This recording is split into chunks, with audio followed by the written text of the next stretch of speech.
Bonjour, c'est Cryptolis, bienvenue dans la quotidienne, notre rendez-vous de 8h du lundi au vendredi pour analyser les news crypto, le marché et bien évidemment le Bitcoin.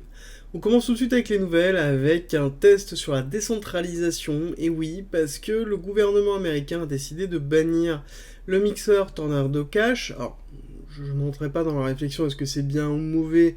Juste pour rappel, Tornado Cash, c'est une application qui permet d'injecter en fait du cash et de le récupérer derrière, passer un certain temps, sur lequel il va être mixé avec d'autres personnes qui font la même manipulation, donc il est quasiment impossible de retrouver en fait qui a récupéré le cash derrière.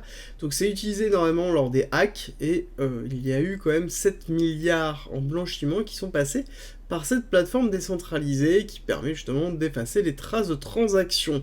Alors, vrai et faux, parce que on arrive à démixer dans certains cas, et notamment on a 2 spécialistes au monde qui sont capables de le faire, mais ça reste quand même assez peu. Pour rappel, 2 spécialistes, enfin 2 cabinets spécialisés dedans, au monde, donc ça reste quand même très peu.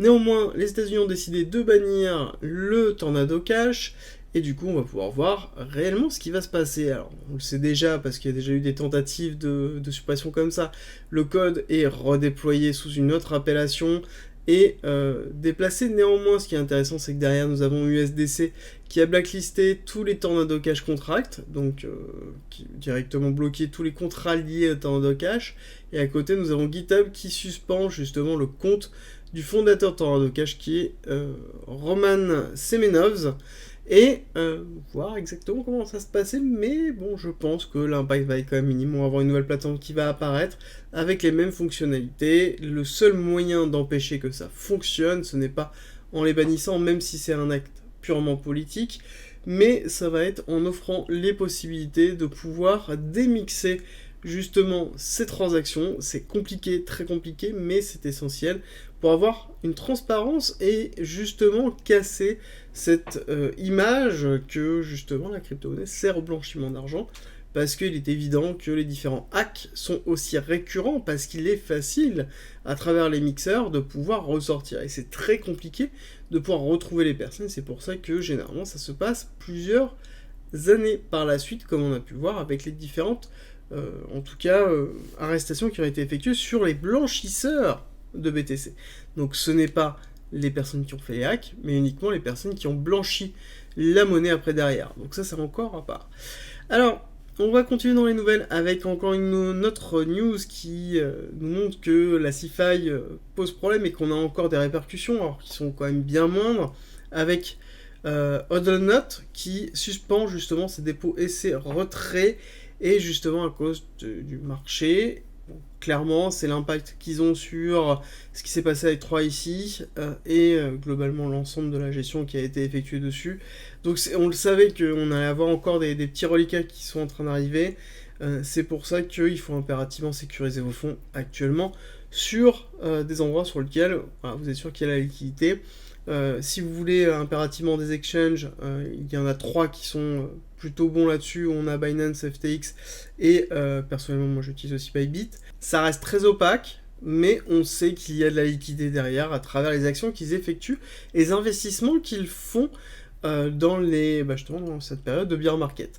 Si vous voulez, de toute façon, le meilleur moyen de se protéger, on n'oublie pas, c'est not your key, not your coin. Ça veut dire avoir un cold wallet qui vous permet justement de stocker vos cryptos en attendant que le bear market passe. C'est le meilleur moyen. Oui, vous n'avez pas d'earning, oui, vous n'avez pas d'exposition. Après, il faut toujours utiliser la DeFi avec les risques qui en cours, mais en tout cas, ça évite justement d'avoir des problématiques de gestion de retrait comme on a pu avoir là-dessus. Bon, même si je pense que pour moi, les trois sexes que je vous ai donnés ont peu de chance quand même de déclarer ce type de bankruptcy, enfin en tout cas de bloquer les retraits, mais on n'est jamais à l'abri, c'est pour ça qu'il faut toujours faire attention et ne jamais avoir aussi tous ces sous au même endroit pour éviter d'avoir la totalité des fonds qui sont gelés, parce qu'on ne sait jamais quand est-ce qu'on les récupère, et si on les récupère entièrement.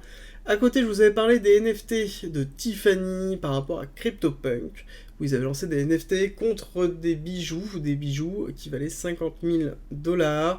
Il y en avait 255, je crois, ou 250, je ne sais plus de tête, mais ils ont été entièrement tous vendus en moins de 10 jours, du coup.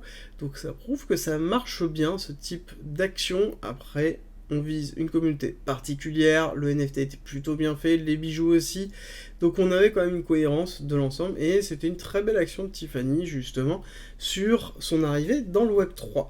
Je vais terminer par prendre un petit peu de temps, parler un petit peu de toute cette polémique autour de ETH Fork, donc le fait de faire un hard fork d'ETH suite au merge, c'est-à-dire quoi, qu'il y aurait une nouvelle blockchain qui resterait en fait en proof of work et qui serait un hard fork où on aurait un deuxième Ethereum classique, alors qui serait un petit peu différent, d'accord, mais qui serait justement un fork réel.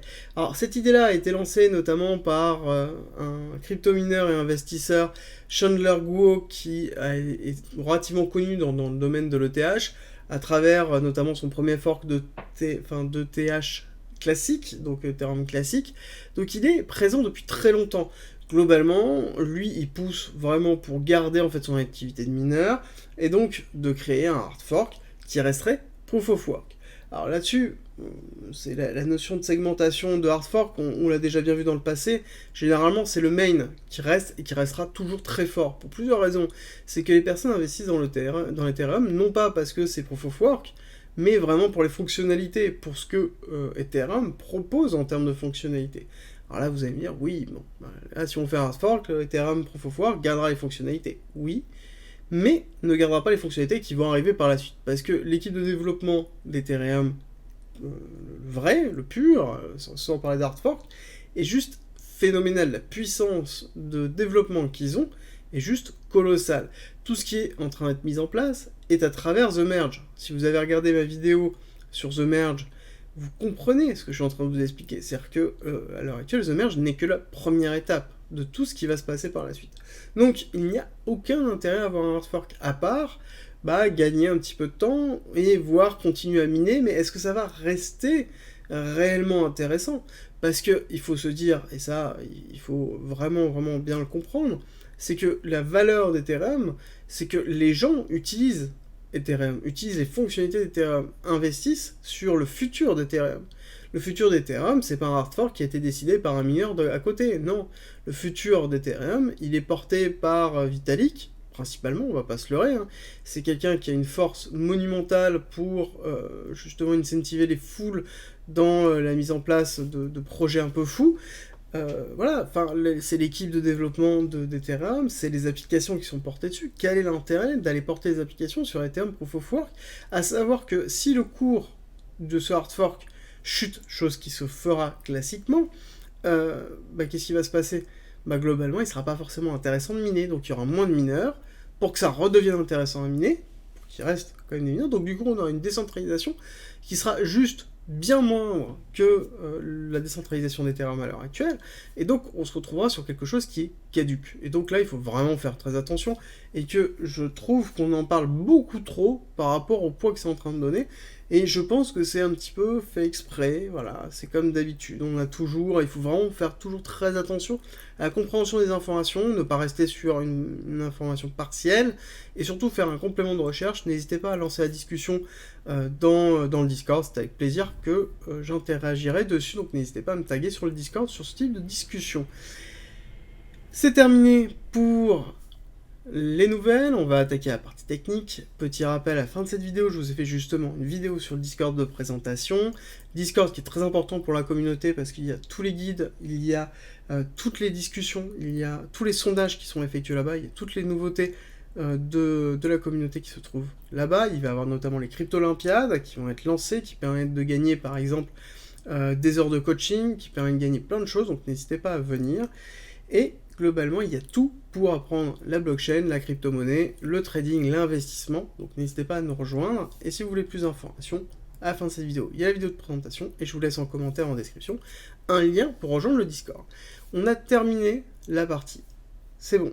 News, on a terminé le petit rappel, on attaque la partie technique avec justement un rappel de l'hypothèse technique que nous avons Hypothèse Elliotiste en vague 1, vague 2, vague 3, terminée en avril 2021. Nous sommes actuellement dans la vague 4 de retracement A, B, C, avec un B avec extension, un C avec extension. Nous sommes dans un schéma de réaccumulation Wickoffien en BC, AR, ST, SO, avec un ST qui a pris la liquidité du BC, un SO qui a pris la liquidité de l'AR, donc on est vraiment dans une réaccumulation forte. Donc quelque chose qui est très bullish sur le long terme pour BTC.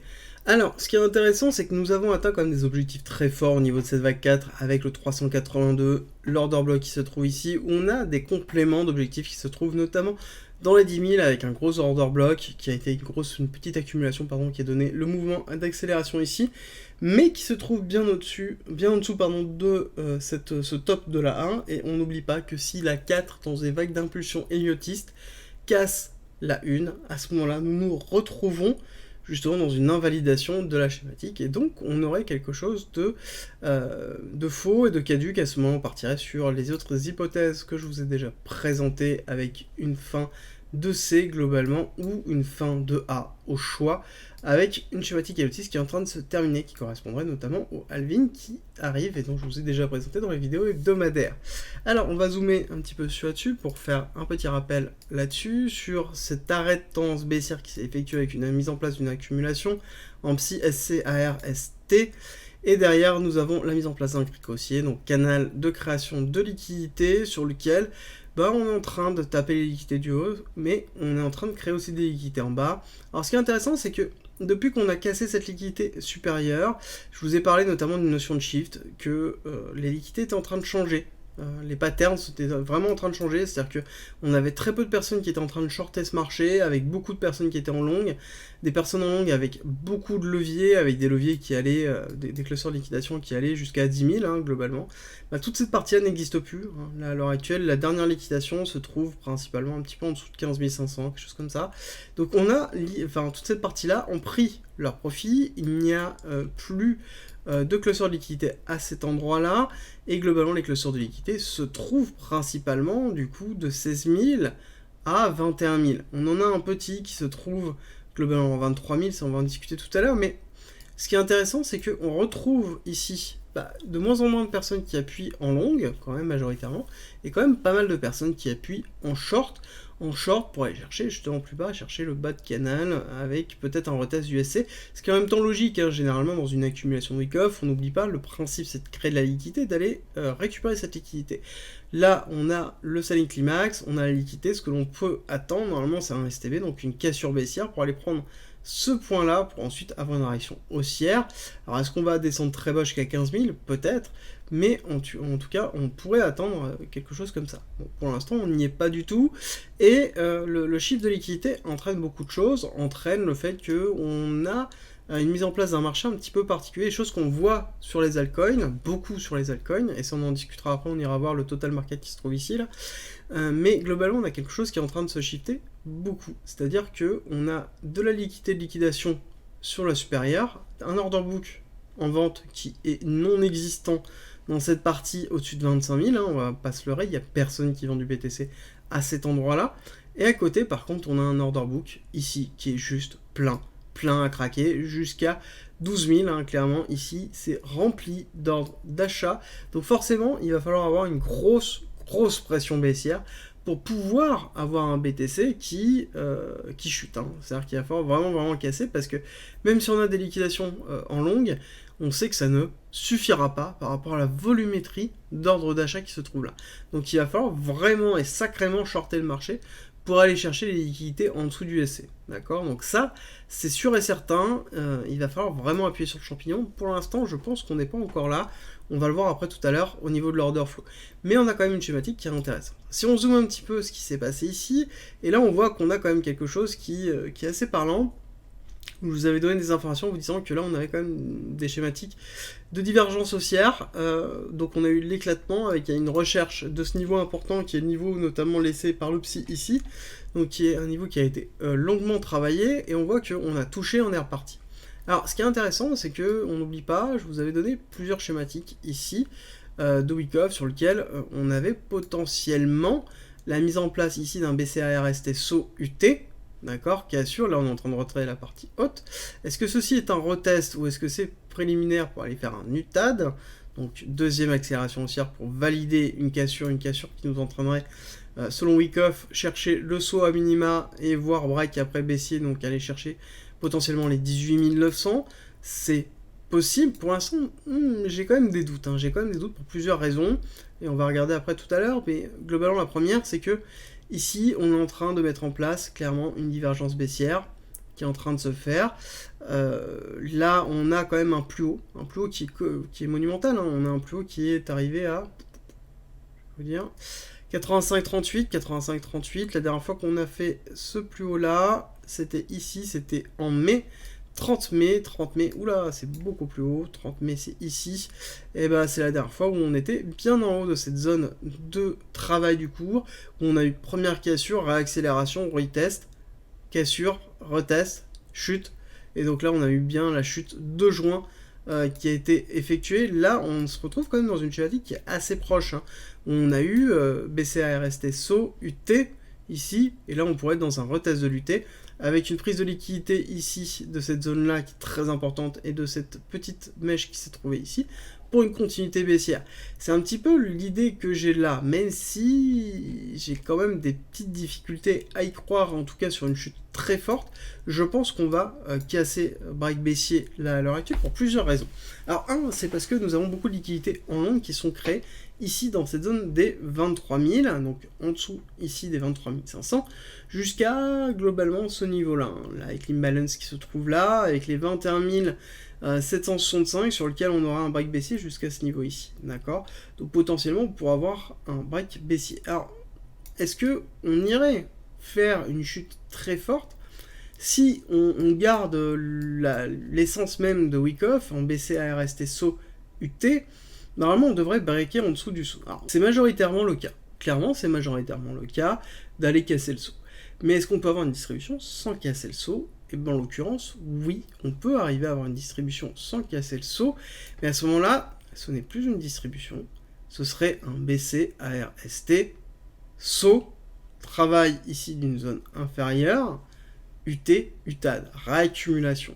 Et donc là, ça pourrait être une schématique comme ça. Parce que le problème, c'est que si on regarde, et ça on va aller regarder un petit peu après, mais on a quand même un momentum qui est en train de se travailler très fort. Alors certes, on a une surextension ici, mais on a quand même un momentum qui est vraiment en train de se travailler très très fortement ici. Et comme je vous ai dit, là, dans cette zone-là, je pense qu'on peut descendre. On peut descendre assez vite, assez fort. Par contre, passer en dessous des 20 500, clairement, il y a vraiment beaucoup d'ordres d'achat. Il faudrait qu'il y ait vraiment une énorme pression vendeuse qui se fasse. Et à l'heure actuelle, je ne pense pas qu'il y ait de pression vendeuse suffisante pour pouvoir le faire. Alors, il pourrait y avoir, clairement. On parle de Mongox, on parle d'une liquidation de 3 ici, on parle de choses comme ça sur lesquelles on pourrait avoir une liquidation d'assets. Mais même, j'ai tendance à penser que cette liquidation d'assets pourrait ne pas être suffisante pour entraîner le cours plus bas. Donc il faut garder en tête que c'est possible, mais c'est pas ce que j'ai en tête à l'heure actuelle, et je suis plus dans une schématique qui est haussière court terme, enfin en tout cas baissière court terme, haussière mid-terme, et ensuite on verra, on réavisera une fois qu'on sera dans la zone des 30 000, clairement, quand on sera dans cette zone-là, on réavisera sur est-ce qu'on a une distribution ou pas. Pour l'instant, en tout cas, ça s'apparente pas à être une grosse distribution, et je pense qu'on peut avoir une petite redescente ici, potentiellement aller retester cette zone-là, ici avec la cassure des 22 800, voir si on break ici et qu'on break les 22 400, aller retester et finir l'imbalance qui se trouve là, avec un test des 21 700 à 21 200, sur lequel on a quand même une continuité d'objectifs, sur lequel on pourrait se retrouver. Bon, on en est quand même relativement loin, mais on a quand même des boss incentives qui sont en train de se faire. Au niveau de l'order flow, ce qui est intéressant, c'est plusieurs choses. Déjà, nous avons eu ici, comme je vous ai dit, une prise de profit qui s'est effectuée là. Par contre, si on regarde ce qui est en train de se passer, ce qui est très intéressant, c'est qu'on a une réaccélération haussière, réaction haussière qui n'est pas allée faire le plus haut ici, mais qui l'a frôlé. Vraiment frôlé, avec une énorme accélération de leverage. Je vous ai dit, c'est étrange que là on n'ait pas de levier. Ils m'ont écouté. Voilà, ils m'ont écouté, ils ont fait ok, hop, pouf, on va mettre à fond sur les leviers. On a éclaté, on a dépassé globalement quasiment, on a touché le plus haut qui se trouvait ici dans cette zone-là. Mais on a déjà diminué beaucoup. On est déjà repassé en dessous des 120 000.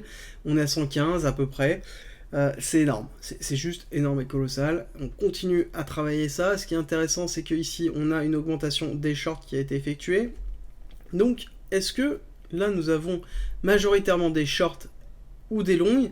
Je pense que nous avons les deux et que c'est un équilibrage actuel qui est quasiment parfait en termes de leverage, c'est-à-dire que nous avons quasiment autant de leverage en short à travers notamment le long short ratio de la totalité des comptes qui se trouvent ici, et à côté avec les long short position des top traders qui se trouvent ici globalement avec toujours du leverage. Alors on n'oublie pas que généralement les top traders n'utilisent pas des gros leviers mais utilisent des gros montants, donc forcément on va avoir du leverage mais qui ne va pas être non plus des gènes, et donc ça déjà c'est plutôt positif. On n'a pas de prise de profit à l'heure actuelle, on repart sur quelque chose qui est plutôt bullish. Je pense qu'on va avoir une chute comme je vous ai expliqué avec un petit cluster de liquidation pour retravailler cette zone là, voire potentiellement aller rechercher ici cette zone ici pour aller retravailler potentiellement une baisse, enfin au niveau des 54%, au niveau des top traders, et là on pourra avoir un retour haussier, et là on aura une bonne schématique bullish pour aller chercher les 30. Mais j'aimerais vraiment qu'on essaie de lâcher un petit peu les leverage. Dans tous les cas, le leverage, il y a deux moyens pour les liquider. Il y a deux moyens pour les diminuer. Un, c'est le take profit, c'est-à-dire que les gens cancel directement leur long ou leur short, prennent des profits, ça supprime les leviers, donc ça diminue le leverage de la totalité du perp. Et il y a la deuxième chose, c'est les clusters liquidation. Mais il faut se dire que pour diminuer les leverage, on n'est pas obligé d'aller liquider les gens. D'accord? C'est très important. Il suffit qu'on arrive sur des zones importantes de prise de profit sur lesquelles le marché automatiquement va se réguler, et donc il va y avoir des prises de profit qui vont être effectuées, et derrière une diminution des leviers, et du coup une diminution des cours, si jamais c'était majoritairement des longues. Alors ce qui est intéressant, c'est que ça y est, on est repassé pour la première fois depuis assez longtemps au-dessus de 40 dans le neutral. On avait frôlé avec la cassure et là on est repassé, alors que on n'oublie pas, on n'a pas fait de plus haut, d'accord, on n'a pas fait de plus haut dans cette zone là. Le dernier plus haut date de là, et on voit que c'est plutôt léger, hein. Quand même on a un momentum qui est quand même assez en perte de vitesse, même si on a un momentum qui est haussier majoritairement, on a quand même une perte de vitesse au niveau de l'avancée, en tout cas du prix, avec aussi une position très claire, une arrivée des shorters qui se trouvent ici. Donc forcément on a une forme d'appui qui se fait, et c'est pour ça que je vous dis, si jamais on break haussier, on risque de breaker haussier très vite, très fort. Alors, je voulais faire un petit point rapidement sur le total market, donc qui est la totalité du market cap de l'ensemble des crypto-monnaies, qui est un petit peu l'indice représentatif des cryptos. On dit qu'il est majoritairement lié au BTC. Alors oui, sauf que je vous ai expliqué déjà depuis un certain temps qu'avec le merge d'Ethereum, on se retrouvait avec un Ether qui prenait de plus en plus de place. Ça se valide aussi parce qu'on a un BTC qui est en train de perdre du momentum, ce qui n'est pas le cas du market cap total. On voit qu'on a refait un nouvel ATH, enfin en tout cas une nouvelle pointe plus haut, donc on a bien une pattern ici de croissance qui est en train de se faire, et sur lequel on est en train d'approcher ici la zone importante sur laquelle on a énormément de volume, et qui a été la chute effective de juin, sur lequel on est en train de retravailler une zone très très forte.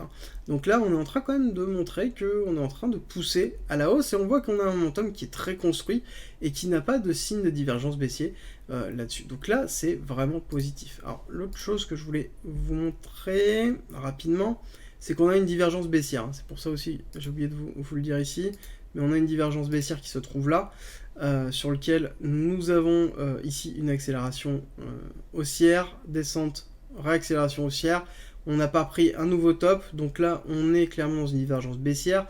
On a quand même un momentum qui est très vite descendu, donc là c'est pour ça que je vous dis que potentiellement, si on descend, on risque de pas descendre très très bas, parce qu'on a déjà un momentum qui est baissier, et donc là je pense plutôt qu'on irait sur une invalidation de la divergence baissière avec une accélération du cours et potentiellement un nouveau top. Là, comme c'est en train de se faire, potentiellement si on descend vraiment pas bas, donc on descendrait quelque part, comme je vous ai dit ici dans cette zone là, ici pour prendre la liquidité, potentiellement descendre jusqu'au 21 200, mais ça me semble quand même très bas. Ça me semble quand même très bas. Quand je revois le momentum là comme ça me semble quand même très bas. Je pense qu'on peut redescendre ici, rechecker ces zones là.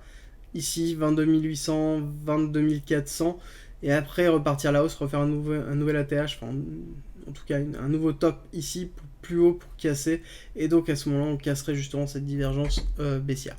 Alors On va regarder rapidement aussi Ichimoku. Ichimoku sur lequel nous sommes en train de travailler le Kumo. Donc ça c'est très classique. On voit la LS qui est en train aussi de travailler cette zone-là, très important, sur lequel on risque de break. Si on break haussier, bah là en l'occurrence sur Ichimoku en daily, on se dit qu'on est bien, qu'on est même très très bien. Alors autre chose que je voulais vous montrer, c'est qu'on est sur une compression de momentum qui date depuis quand même 2021. Donc depuis déjà un certain temps, on a un momentum qui est baissier sur lequel on est en train de se diriger vers une résistance du momentum qui est quand même assez forte, sur lequel on pourra avoir en effet un travail du cours baissier dessus pour aller retravailler une zone tout simplement de correction. Donc pour moi on pourra break là-dessus, on a quand même de la place pour pouvoir retravailler, mais à un moment donné on va soit faire une temporisation pour pouvoir permettre au momentum de descendre, soit derrière faire un break baissier pour aller chercher quelque chose de plus bas. Là en tout cas c'est ce que nous dit le momentum. Par contre, le point vraiment important, c'est que nous sommes en contraction du momentum. C'est-à-dire que là on avait un momentum qui était majoritairement baissier, avec derrière quelque chose où on se disait ok, bon, là on a quand même un momentum qui est en train de baisser. Là quand on voit en fait une contraction comme ça, c'est qu'on est en train de shift au niveau du momentum, c'est qu'on est en train de shift et que potentiellement on va retrouver ici un break au niveau du momentum avec la mise en place d'une pattern d'une reprise en fait du momentum haussier. Là clairement c'est ce qu'on est en train d'avoir en termes de mise en place, donc il est possible qu'on redescende encore pour refaire un plus bas qui va être moins bas que celui-là et sur lequel après on repasse au-dessus et on va avoir à un moment donné un break, donc il est possible qu'on fasse quelque chose comme ça, tac, ici, hop, et après on repart à la hausse de cette façon-là.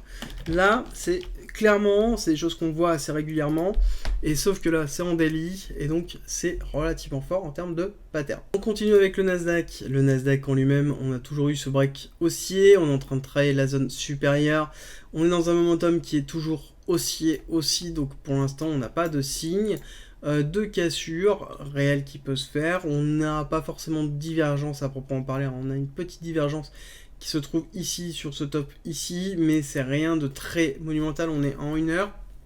Donc même si on a un retracement, potentiellement le retracement ira chercher les 13 000, et après peut-être même un petit peu plus bas, peut-être même aller chercher les 12 700, 12 800, mais après je pense qu'on aura une continuité haussière pour aller prendre notamment les qual high. Après une fois qu'on aura pris les qual high, en effet je pense qu'on pourra corriger, corriger potentiellement, aller chercher des niveaux comme ici le niveau de 11 800 que l'on a là, voire potentiellement un petit peu moins les 12 000, mais dans cette zone ici, dans cette box ici, tiens, on va la noter tout de suite, dans cette box ici, on pourra retrouver notamment le cours sur une phase de correction sur lequel on pourra avoir notamment un cours qui va retravailler pour pouvoir repartir à la hausse. Mais pour moi, j'ai tendance à penser qu'il faut aller chercher la liquidité ici des 13 500, faire une incursion pour ensuite avoir une redescente derrière pour retravailler. Alors, je vais juste vous faire une petite aparté sur le dollar rapide, sur le DXY, sur lequel on a quand même une pattern de compression aussi ici. On a travaillé, on est dans l'order que je vous avais donné déjà depuis un certain temps, et en l'occurrence vous savez que moi je défends potentiellement ici un break des 110 avec au moins une mèche avant de pouvoir redescendre. Là le fait d'avoir une compression avec la mise en place d'une correction montrerait que potentiellement on va aller ici retest sur une réaccélération du momentum haussier, chercher potentiellement les 110, retaper dessus, et là on va voir est-ce qu'on a la mise en place d'une distribution. Je pense qu'on aura mise en place d'une distribution ici, sur lequel on pourra avoir un break baissier. Alors on n'oublie pas, je vous présente pas le dollar comme étant un indice du BTC, on n'oublie pas que le BTC n'est pas du tout corrélé au dollar en général. Le dollar a un impact grandissant sur beaucoup d'indices, mais n'est pas directement lié au BTC. Enfin, le BTC n'est pas directement lié dessus, parce qu'on le voit bien ici, nous avons une énorme accélération haussière ici, pourtant nous avons quelque chose qui est plutôt chaotique là, donc ce n'est pas toujours le cas du tout. Par contre, ça rentre en cohérence sur notre analyse, notamment du Nasdaq et de l'économie américaine, qui elle-même impacte l'économie du Bitcoin à travers ces mineurs qui se trouvent majoritairement maintenant aux États-Unis, et donc forcément un impact global sur le marché financier classique. Et on n'oublie pas, le marché financier classique par contre a un impact réel sur les crypto-monnaies, même si maintenant avec le départ des institutionnels c'est moins vrai, ça reste toujours vrai. Rejoins le Discord, c'est un lieu unique qui réunit toutes les informations sur l'investissement, le trading, la crypto-monnaie et la blockchain. Tu y trouveras notamment toutes nos annonces, une bibliothèque remplie d'informations mises à disposition gratuitement pour tout comprendre, des salons de discussion pour pouvoir progresser ensemble sur la crypto-monnaie, la blockchain, le minage, la fiscalité, la DeFi bien évidemment, et ensuite l'analyse technique avec la partie débutant, expert, sur les indices, sur même le trading en général. Ensuite tu as la partie communautaire avec nos signaux bien évidemment, et ensuite les services communautaires, donc de la communauté à la communauté, ainsi que les annonces de recrutement et des salons de discussion pour discuter de chacun des coins, de tes coins préférés. Ensuite, en étant membre du Discord, tu as accès à cryptolis.fr avec plein de guides écrits mis à disposition gratuitement, ainsi qu'un ensemble de vidéos mises à disposition gratuitement, sur lequel tu vas y retrouver plein d'informations pour pouvoir te former notamment sur la psychologie, la DeFi, l'investissement, le trading, l'analyse technique bien évidemment, ainsi que les futurs, la gestion des futurs, construire sa propre stratégie, comprendre la technologie de la blockchain et encore avoir accès aux lives, tout simplement rediffusés, qui sont sur le Discord où on traite justement de sujets d'actualité et on discute ensemble et on va plus loin. D'ailleurs, si tu veux aller plus loin, le premium est à disposition et n'hésite pas à nous rejoindre sur le Discord et à poser des questions dessus, tu auras toutes les informations. Si tu aimes mon contenu, like, partage et abonne-toi, ça m'aide énormément.